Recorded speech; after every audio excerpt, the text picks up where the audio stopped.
Assalamualaikum warahmatullahi wabarakatuh. Jumpa kembali dengan saya Erwan di channel R1R. Pada video kali ini saya akan menjelaskan konsep permakultur.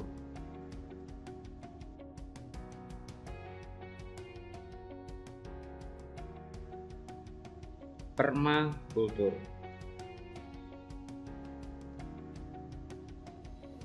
Pengertian permakultur. Seperti kita lihat pada gambar di samping, bahwa inilah secara sederhana gambaran dari permakultur. Permakultur adalah cabang ilmu desain ekologis, teknik ekologis, dan desain lingkungan yang mengembangkan arsitektur berkelanjutan dan sistem pertanian swadaya berdasarkan ekosistem alam. Inti dari permakultur: peduli bumi, karena tanpa bumi yang sehat manusia tidak bisa sejahtera. Peduli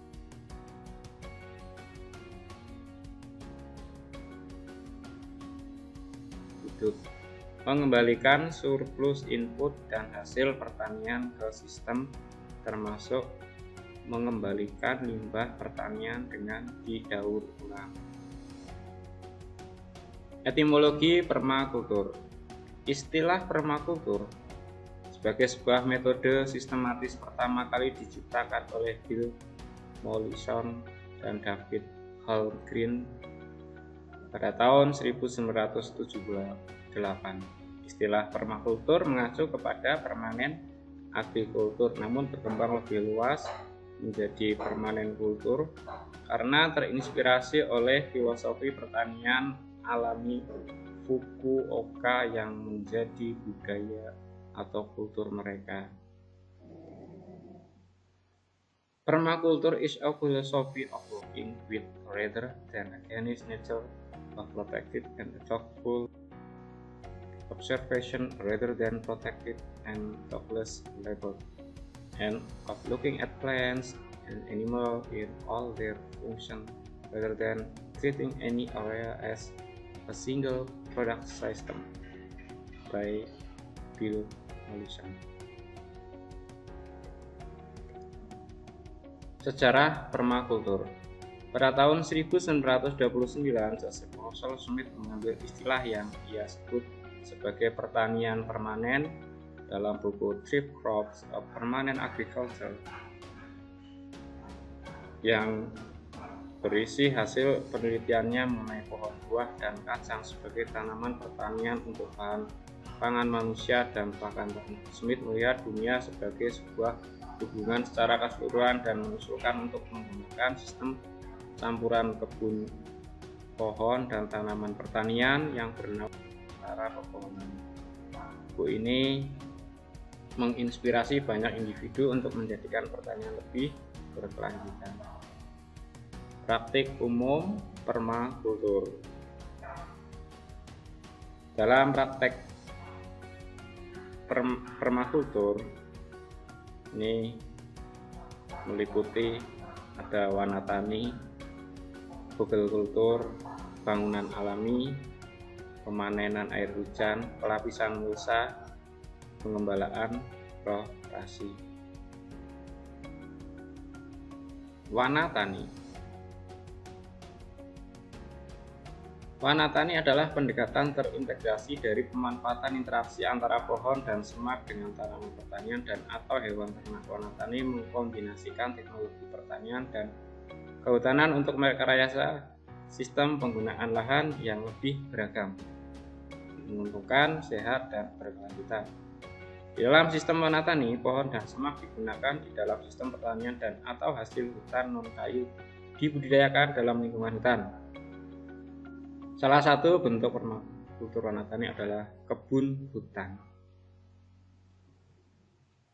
Google Culture.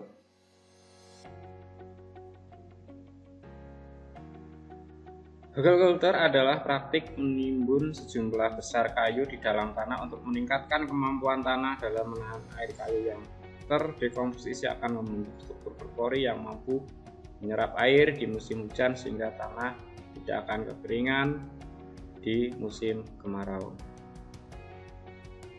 Bangunan alami.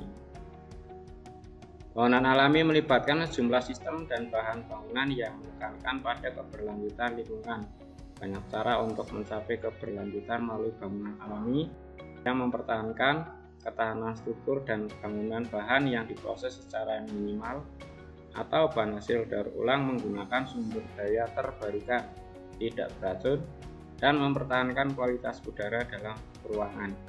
Basis utama bangunan alami adalah kebutuhan untuk mengurangi dampak lingkungan dari bangunan dan sistem pendukung lainnya tanpa mengorbankan kenyamanan, kesehatan, dan estetika agar lebih bersifat berkelanjutan. Bangunan alami menggunakan bahan yang tersedia dalam jumlah besar di alam dapat diperbarui dan didaur ulang. Selain itu, sistem yang ada di dalam bangunan seperti sistem pengendalian temperatur dan aliran udara diusahakan alami. Pemanenan air hujan. Pemanenan air hujan adalah pengumpulan dan penyimpanan air hujan untuk kemudian digunakan sebelum mencapai akuifer. Hujan telah digunakan sebagai air minum sanitasi hewan ternak, irigasi, dan penggunaan lainnya. Air hujan yang ditampung dari atap rumah dan bangunan lainnya mampu menambah kontribusi penyediaan air bagi komunitas. Air hujan yang telah digunakan masih bisa diproses ulang, seperti halnya air kelabu yang bisa dipakai untuk menyiram tanaman hingga mencuci. Pelapisan mulsa. Dalam pertanian dan praktik berkebun, mulsa adalah lapisan pelindung untuk menutupi tanah seperti benda yang bisa digunakan sebagai mulsa, meliputi bebatuan, kerikil, dedaunan, papan kayu, serpihan kayu, dan sebagainya. Dalam permakultur, mulsa berbahan organik diutamakan karena memiliki fungsi lebih, yaitu menyerap air hujan, mengurangi evaporasi, menyediakan nutrisi, meningkatkan kadar organik tanah, menyediakan habitat bagi organisme tanah, menahan pertumbuhan gulma, melindungi dari pembekuan frosting, dan mengurangi erosi. Penggembalaan rotasi. Penggembalaan hewan dianggap menyebabkan kerusakan lingkungan. Namun kini diketahui bahwa penggembalaan sesungguhnya merupakan model yang ditiru langsung dari alam sehingga minim kerusakan lingkungan. Penggembalaan rotasi adalah sistem penggembalaan hewan di mana hewan ternak digembalakan secara reguler dan sistematis berpindah dari satu lokasi ke lokasi lainnya sambil memberikan kesempatan bagi rerumputan untuk tumbuh kembali. Cara ini juga bisa digunakan untuk mengendalikan spesies invasif dan dilakukan untuk menggembalakan berbagai hewan ternak seperti ruminansia, kelinci, dan unggas. Baik, untuk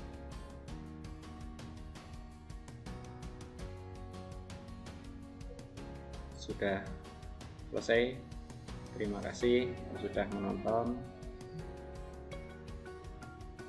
Untuk sumber dari materi ini berasal dari Wikipedia dan dari searching Google. Anda bisa mengakses pada Wikipedia ID atau Wikipedia Indonesia. Sampai jumpa pada video berikutnya. Jangan lupa like, subscribe, dan komen. Assalamualaikum warahmatullahi wabarakatuh.